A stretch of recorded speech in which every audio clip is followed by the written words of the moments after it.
Satrio Piningit Sang Ratu Adil yang dinanti-nanti kemunculannya itu adalah bos men Son Toyo.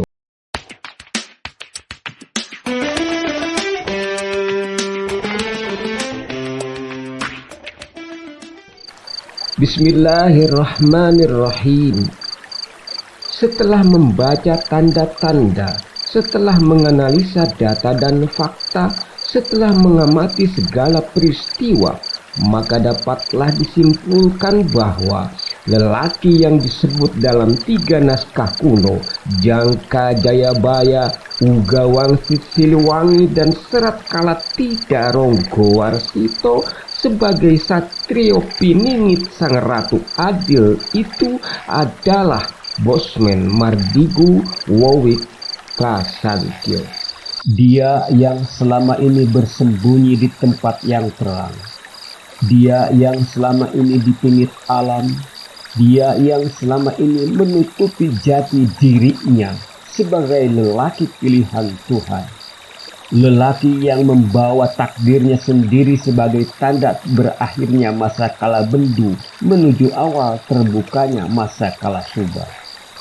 Berakhirnya masa kepemimpinan dunia di bawah telapak kaki kaum kolonialis globalis yang telah memperbudak manusia dengan sistem hidup materialistiknya. Dimulainya masa kemerdekaan jiwa manusia seutuhnya yang bebas dari kepandiran cara berpikir, bebas dari kesalahan cara bersikap, bebas dari segala bentuk kekeliruan cara mengelola bangsa dan negara akibat tekanan kekuasaan global yang memaksa manusia tunduk kepadanya. Dia lelaki bernyali besar yang telah mendeklarasi dirinya sebagai patriotik nasionalis sejati. Inilah yang akan membawa Indonesia menjadi negara yang berdaulat penuh, baik secara politik maupun secara ekonomi.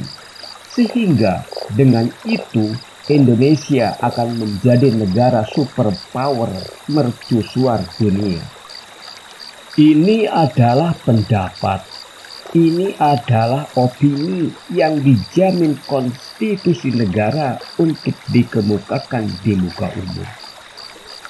Sebuah opini yang didasari oleh hasil kajian fisis dan metafisis, kajian lahir dan batin yang diilhami 3 naskah kuno Jangka Jayabaya, Uga Wangsit Siliwangi, dan Serat Kalatida Ronggowarsito, yang dianggap sebagian besar rakyat Nusantara masih relevan dengan situasi dan kondisi sosial politik pada masa ini.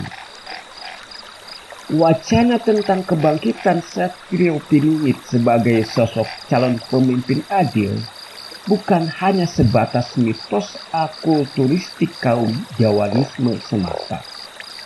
Akan tetapi lebih dari pemahaman itu, kemunculan Satrio Piningit sebagai sosok pemimpin adil adalah sebuah keniscayaan hidup manusia yang berkaitan dengan persoalan kepemimpinan dan kekuasaan. Hal itu berlaku sejak zaman permulaan sampai dengan akhir zaman. Jika secara terminologi Satrio Piningit itu diartikan sebagai seseorang yang dipilih Tuhan untuk memimpin manusia bebas merdeka dari penindasan penguasa zalim dan ingkar kepada Tuhan, maka para nabi dan rasul Tuhan adalah para Satrio Piningit yang lahir dan eksis di zamannya masing-masing. Dalam literatur agama, Satrio Piningit dikenal dengan istilah Mesias bagi masyarakatnya. Nabi Musa adalah Satrio Piningit atau Mesias untuk Bani Israel dalam rangka membebaskan mereka dari penindasan Firaun. Nabi Isa adalah Mesias atau Satrio Piningit bagi kaum Bani Israel terbebas dari kekuasaan Raja Herodes yang menzaliminya. Dan Nabi Muhammad Shallallahu Alaihi Wasallam adalah Satrio Piningit atau Mesias bagi semua manusia untuk terbebas dari para pemimpin zalim yang ingkar kepada Tuhan. Setelah masa kenabian ditutup oleh Nabi Muhammad Shallallahu Alaihi Wasallam, lalu digantikan oleh masa pasca kenabian, maka para Satrio Piningit yang muncul adalah manusia biasa, tetapi dipilih Tuhan untuk memimpin masyarakat yang berjuang melawan penindasan para penguasa zalim di masanya, seperti Bung Karno di Indonesia, Nelson Mandela di Afrika, Zulfikar Ali Bhutto di Pakistan, dan tokoh-tokoh lain yang berjuang dengan rakyatnya melawan penindasan penguasa zalim.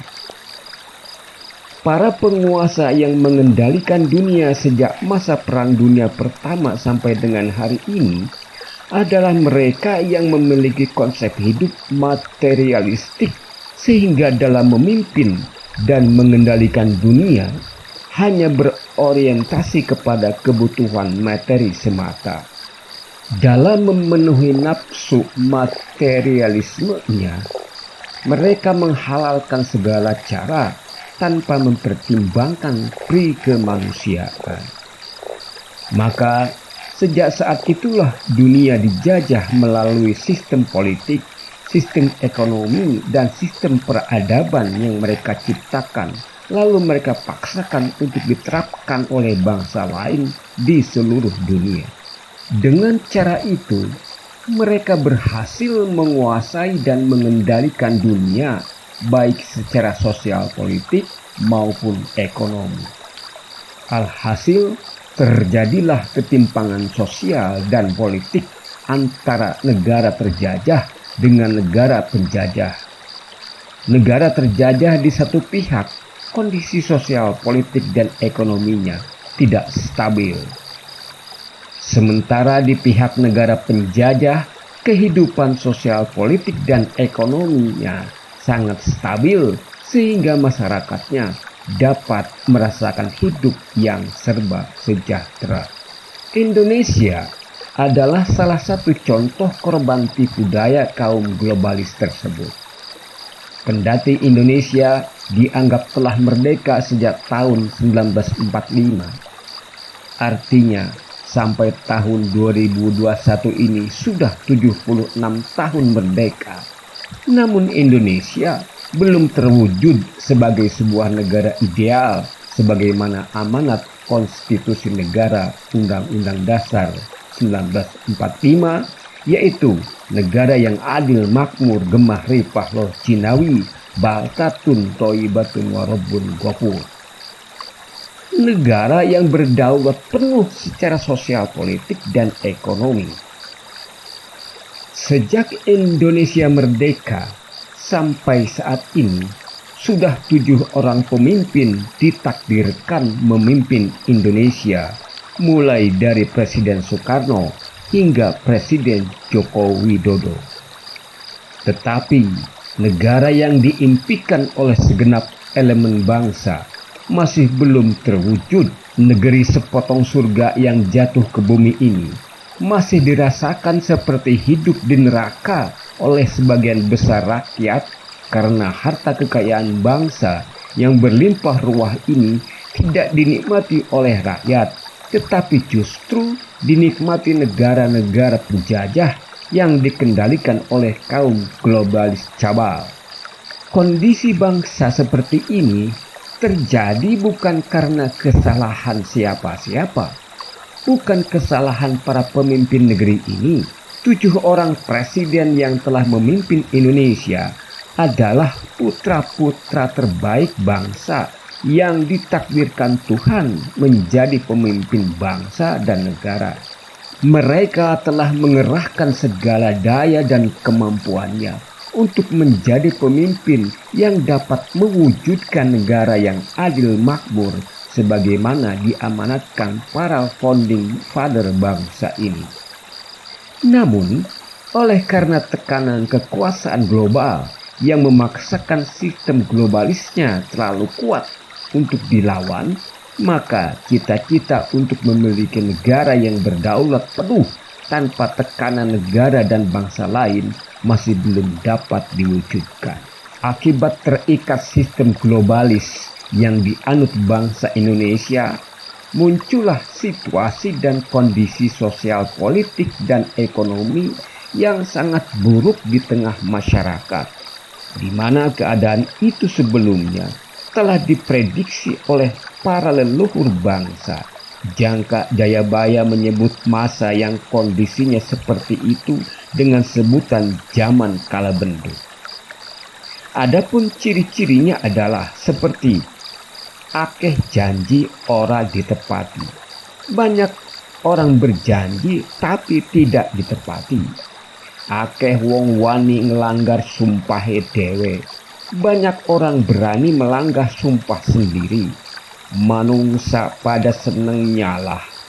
Orang-orang saling melempar kesalahan. Ora ngehendake hukum yang widi. Tak peduli kepada aturan Tuhan. Barang jahat diangkat-angkat, barang suci dibenci. Yang jahat dijunjung tinggi, yang suci saling dibenci. Akeh manusia mengutamake duit lali kamanusan. Banyak orang hanya mementingkan uang, lupa pri kemanusiaan. Lali kabecikan, lali sanak, lali kadang. Lupa hikmah kebaikan, lupa sanak, lupa saudara. Akeh bapak lali anak, akeh anak wani ngelawan ibu nantang bapak. Banyak bapak lupa anak, banyak anak melawan ibu nantang bapak. Akeh pangkat sing jahat lang ganjil. Banyak pejabat jahat berkelakuan ganjil. Wong apik-apik pada kepencil, akeh wong nyambut gawe apik-apik pada kerasa isin. Orang yang baik justru tersisih, banyak orang kerja jujur justru terasa malu. Wong jahat munggah pangkat, orang jahat naik pangkat, wong agung kasinggung, orang mulia dilecehkan, wong ala kabujak, orang jahat dipuji-puji. Akeh wong wadon ngedol awake perawan seagalima. Banyak perempuan menjual diri perawan dengan harga 5 picis. Akeh wong ngedol ilmu, banyak orang menjual ilmu. Akeh bujuk, akeh lojo, banyak tipu muslihat. Agama akeh sing nantang, banyak yang menentang agama. Pri kamanusan saya hilang, pri kemanusiaan semakin hilang. Omah suci dibenci, omah Allah saya dipuja. Rumah suci dibenci, rumah maksiat makin dipuja. Akeh laknat, akeh pengkhianat. Banyak kutukan, banyak pengkhianat. Anak makan bapak, sedulur mangan sedulur. Kancak dadi musuh, guru disatu, tangga pada curiga. Anak makan bapak, saudara makan saudara. Kawan menjadi lawan, guru dimusuhi, antara tetangga saling curiga. Wong jahat munggah pangkat, wong lugu dibelenggu, wong mulia dikunjara. Orang jahat naik pangkat, orang lugu dibelenggu, orang mulia dipenjara. Ake wong mati jalaran saka peperangan. Banyak orang mati karena peperangan. Itulah keadaan sosial masyarakat akibat sistem globalis yang dipaksakan untuk dianut oleh suatu bangsa dan negara yang tidak mampu melepaskan diri dari kekuasaan kaum globalis. Kondisi sosial masyarakat seperti itu tidak akan pernah berubah, bahkan akan semakin jauh terpuruk kepada kondisi yang lebih parah jika tidak segera melepaskan diri dari keterikatan terhadap sistem globalis. Adapun satu-satunya cara untuk bisa lepas dari keterikatan sistem globalis adalah dengan cara mengibarkan bendera perlawanan. Namun siapakah orang yang punya nyali dan keberanian melawan arus kekuasaan kaum global yang telah begitu kuat mencengkram dunia ini? Tidak akan ada seorang pun selain manusia pilihan Tuhan yang memang sudah dipersiapkan menjadi manusia berhati baja, manusia bernyali besar, manusia yang sudah putus urat takutnya untuk tampil memimpin manusia melawan kekuasaan kaum globalis. Manusia pilihan Tuhan itu adalah Satrio Piningit Sang Ratu Adil yang saat ini sudah tampil ke permukaan dengan nama Mardigu Wowik Prasantyo alias Bosman Sontoloyo. Sekali lagi, ini adalah pendapat, ini adalah opini, ini adalah pekerjaan seni. Seni membaca tanda-tanda, seni menganalisa data dan fakta, seni mengolah rasa dan karsa, seni memahami isyarat para pujangga yang tertulis dalam 3 naskah kuno, Jangka Jayabaya, Ugawang Siliwangi, dan Serat Kalatida Ronggo Warsito. Setiap orang lahir bersama haknya untuk sepakat atau tidak sepakat terhadap sesuatu yang didengar maupun yang dilihatnya. Oleh karenanya, saya menghormati Anda yang berpendapat lain dengan yang setuju opini ini, karena hal itu adalah hak istimewa Anda, pemberian Tuhan yang tidak boleh dicederai oleh siapapun. Demikian pula saya dan yang setuju dengan opini ini diberi kebebasan untuk melanjutkan opini ini sebebas-bebasnya agar kemerdekaan berpikir dan berpendapat sebagaimana dijamin konstitusi negara dapat direalisasikan sepenuhnya oleh segenap elemen masyarakat. Adapun opini selanjutnya adalah mengenai kriteria Satrio Piningit Ratu Adil yang disebutkan dalam Jangka Jayabaya, Ugawang Siliwangi, dan Serat Kalatida Ronggo Warsito.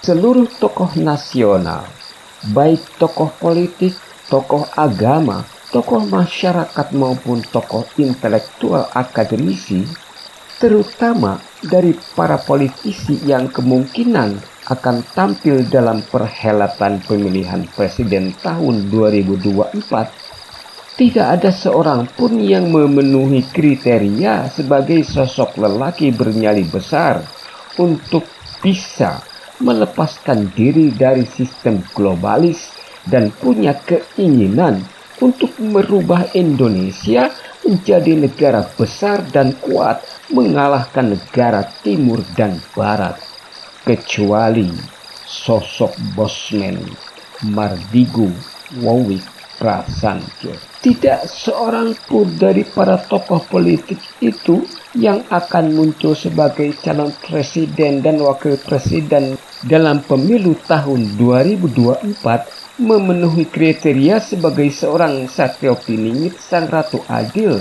selain sosok lelaki asal Madiun, Jawa Timur ini. Sebab dengan sangat jelas dan tegas, Satrio Piningit Sang Ratu Adil menurut Jangka Jayabaya, Ugawang Siliwangi, dan Serat Kalatida Ronggo Warsito adalah seseorang yang memenuhi sejumlah kriteria, yaitu tentang asal-usul daerah kelahirannya, asal-usul keluarganya, sikap pribadinya, kebiasaannya, dan taraf keilmuannya. Kesemua kriteria itu dapat digenapi oleh sosok Mardigu Wowik Prasantyo, seperti asal-usul daerah kelahirannya, keluarganya, karakter pribadinya, keilmuannya, keberaniannya, nyalinya, Semuanya sesuai dengan isi dan kandungan buku kuno Jangka Jayabaya. Kriteria pertama adalah berkenaan dengan asal-usul daerah kelahirannya. Satrio Piningit adalah lelaki yang berasal dari daerah Jawa Timur. Jangka Jayabaya menyebutkan dunungane ana sikir di Lawu sisih wetan-wetane Bengawan Bani. Asalnya dari kaki Gunung Lawu sebelah timurnya Sungai Bengawan. Bukan suatu kebetulan, tetapi sudah menjadi takdirnya Bosmen Sontoloyo lahir dan dibesarkan di daerah Madiun, Jawa Timur, di mana Gunung Lawu berada. Kriteria pertama telah dipenuhi oleh sosok Bosmen Mardigu. Kriteria kedua tentang keluarganya disebutkan dalam Jangka Jayabaya. Ande dukuh pindah Raden Gatot Kaca arupa Pagupondara Tunda 3 kaya manusa ang leleda. Berumah seperti Raden Gatot Kaca berupa rumah merpati susun 3 seperti manusia yang menggoda. Artinya rumah Satrio Piningit seperti rumah Raden Gatot Kaca, rumah merpati bersusun 3.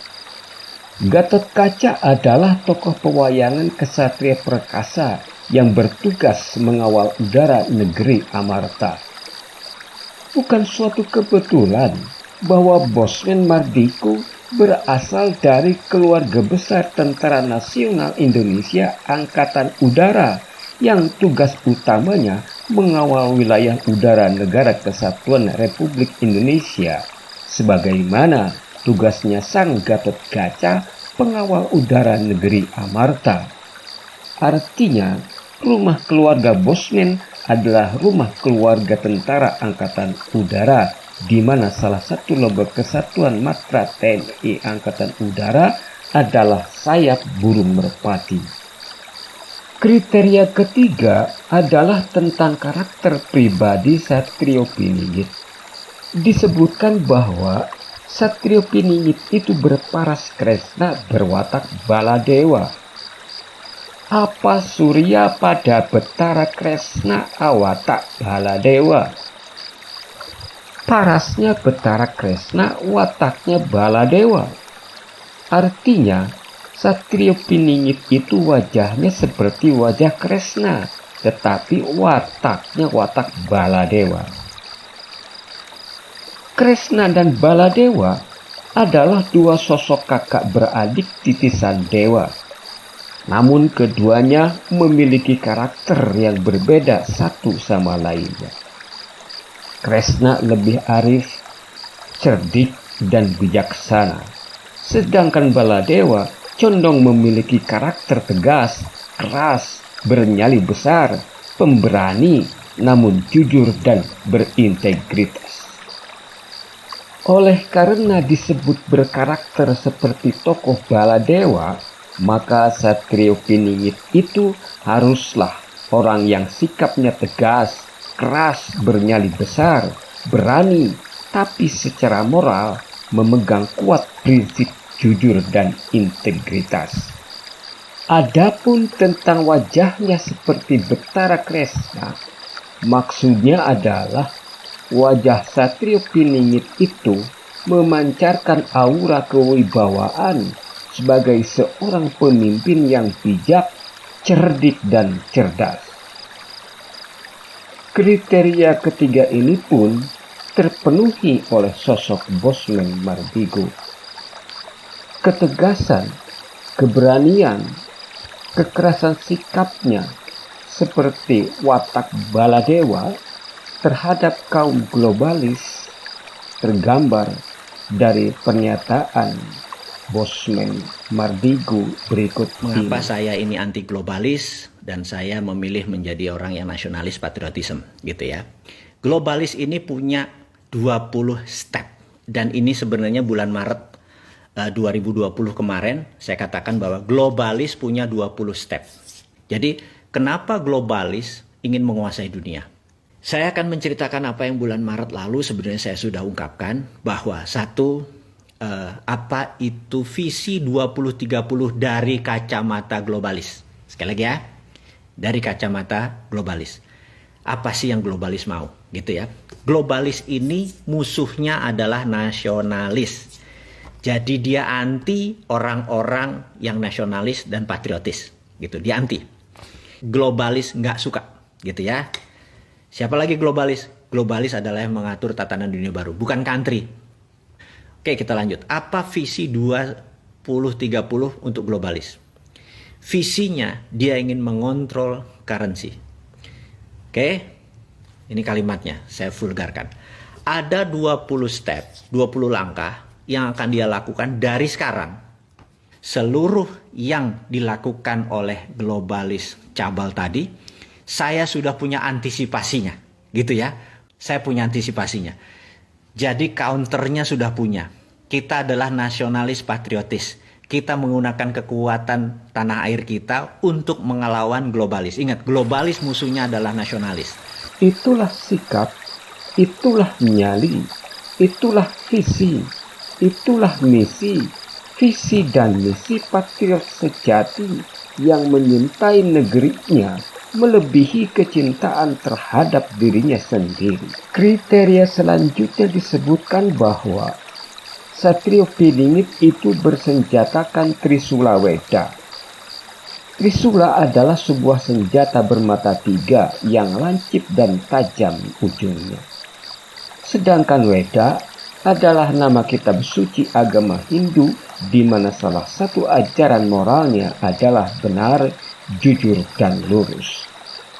Dari pemahaman itu, maka kalimat bersenjatakan Trisula Weda dimaksud adalah bermakna Satrio Piningit itu berpegang kepada 3 prinsip hidup seperti yang diajarkan Weda yang juga diajarkan dalam agama Islam yang dianut oleh Bosman, yaitu tentang kebenaran, kejujuran, dan konsistensi terhadap segala ketentuan. Adapun dalam konteks kenegaraan, Trisula Weda dimaksud adalah berkaitan dengan 3 pengetahuan dasar bernegara yang harus dikuasai oleh seorang pemimpin.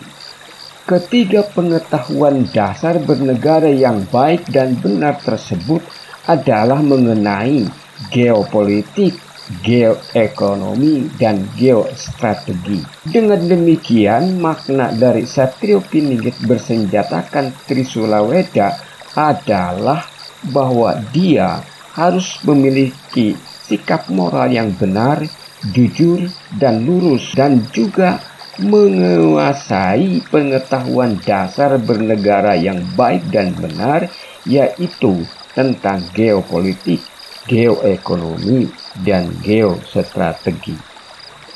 Bosman Mardigu telah menguasai pengetahuan dasar tentang geopolitik, geoekonomi, dan geostrategi tersebut secara paripurna sebagaimana materi ceramahnya berikut ini. Diskusi kali ini saya akan meneruskan sedikit tentang pelajaran geopolitik dan geostrategi. Jadi saya buka hari ini tentang cara cerdas bernegara.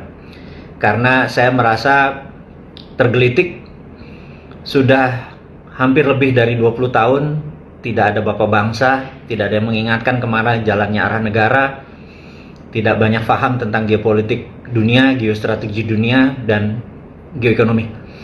Pertanyaannya adalah, apa sih itu geopolitik? Apa sih itu geoekonomi gitu ya?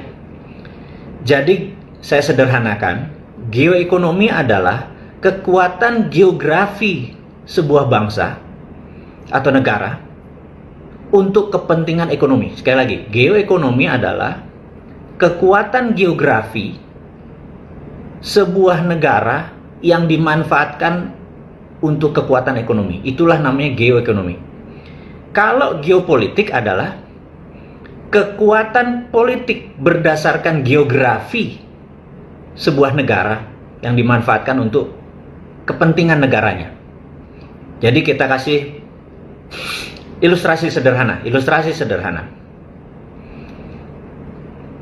Indonesia punya 5 laut di dalam negara, dan hampir tidak ada negara yang memiliki laut di dalam negara. Biasanya punyanya selat. Jadi kita ada laut Arafuru, kita ada laut Banda, kita ada laut Jawa gitu ya. Itu adalah laut. Jadi bagaimana memanfaatkan kekuatan geografi tadi untuk kekuatan ekonomi. Kemudian kita tahu di dunia ini ada 6 selat utama. Disebut major strait atau selat utama karena selat itu dilalui oleh kapal-kapal niaga besar. Jadi misalnya tanker gitu ya, kapal-kapal besar, seperti juga mother vessel, kapal kargo yang sangat besar. Nah, 2 selat itu seperti terusan Suez dan Panama, dua-dua itu memang luar biasa padatnya dengan kapal-kapal besar, dan dari 6 selat dunia itu 4 ada di Indonesia gitu. Nomor 1 adalah Selat Malaka, nomor 2 adalah Selat Sunda, nomor 3 adalah Selat Makassar, dan yang terakhir adalah Selat Lombok. Jadi saya sekedar mengingatkan sahabat semua bahwa kalau kapal dari Jepang dia masuk turun dari utara, masuk Selat Makassar, masuk ke Lombok, baru belok ke arah Timur Tengah atau Eropa. Kalau dari Australia, kapal Australia mau ekspor batu bara atau nikel atau apapun dari Australia menuju Cina, menuju negara utara Indonesia, maka Australia juga akan lewat Selat Lombok, lewat Selat Makassar, dan arahnya ke utara Indonesia. Nah, kapal-kapal Cina masuk dari Laut Cina Selatan, turun ke arah Natuna, turun ke arah Singapura, tapi dia juga punya Port Kelang di Malaysia. Jadi tidak harus kapal dia landing atau merapat di Singapura, bisa langsung Port Kelang atau langsung lewat. 1 tahun yang lewat di Selat Malaka, vesselnya lebih dari 100.000 hanya dari Cina saja. Jadi betapa pentingnya Selat Malaka bagi Cina. Kita urai. Negara di utara Indonesia itu semuanya negara produsen. Jepang, Korea Selatan, Taiwan, Hong Kong. Kita pisahkan Hong Kong dengan Cina dulu. Kemudian Cina ada Shenzhen, Guangdong, ada Shanghai dan lain sebagainya. 20% produk mereka pergi ke Amerika Utara. Yang 80% pergi ke Afrika dan Eropa, selalu melewati Selat Malaka. Karena itu sejak 2009, Cina merasa penting untuk menguasai Selat Malaka. Makanya ada sebuah strategi oleh Cina yang disebut Malaka Dilema. Kenapa Cina menyebutnya Malaka Dilema? Karena kalau Indonesia sama Malaysia itu kompak, kita gapit itu Selat Malaka, maka Cina ekonominya bisa bangkrut gitu ya. Nah, yang menarik adalah sejak saat itu by all means, istilah mereka dengan sangat serius, by all means itu artinya berapa aja biayanya, pokoknya Indonesia sama Malaysia harus berantem aja. Sejak saat itu kita nggak akrab dengan Malaysia, dan itu adalah by design. Jadi kalau teman-teman mempelajari dunia intelijen, mempelajari tentang war game, bahwa perang itu bukan hanya sekedar bedil-bedilan, tembak-tembakan, tetapi perang ekonomi juga memerlukan strategi. Malaysia pun tega melakukan infiltrasi ke negara kita untuk melakukan economic offense, serangan seperti itu.